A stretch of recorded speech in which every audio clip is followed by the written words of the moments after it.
मुंबई महापालिका निवडणुकांचं बिगुल वाजलं। शिवस्मारकाचं भूमिपूजन आणि विविध विकास कामांचा पंतप्रधान मोदींकडून शुभारंभ झाला। या कार्यक्रमाच्या निमित्तानं पंतप्रधान मोदी आणि शिवसेना पक्षप्रमुख उद्धव ठाकरे एकत्र आले। मात्र शिवस्मारकाच्या भूमिपूजनाच्या वेळी सुद्धा मोदी आणि उद्धव यांच्यात संवाद काही दिसला नाही। तुम्ही दृश्य बघू शकता। त्यानंतर हे दोन्ही दिग्गज बीकेसीतल्या कार्यक्रमात एका व्यासपीठावर आले। भाजप आणि शिवसेनेतला सामना इथं व्यासपीठावर आणि प्रत्यक्ष सभास्थळी सुरूच होता। मोदींच्या घोषणा आणि त्याला शिवसेनेचा वाग आला या घोषणेनं दिलेलं प्रत्युत्तर। हे सगळं घडत होतं ते खुद्द पंतप्रधान मोदी आणि उद्धव ठाकरे यांच्यासमोर।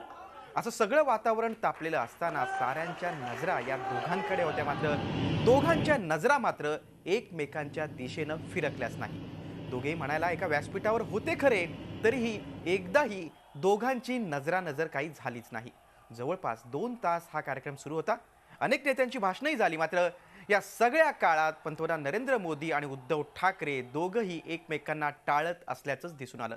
त्यामुळे सत्तेत एकत्र नांदणारे मात्र कितने दूर कितने पास आहेत हे दृश्यांमधून स्पष्ट दिसतंय।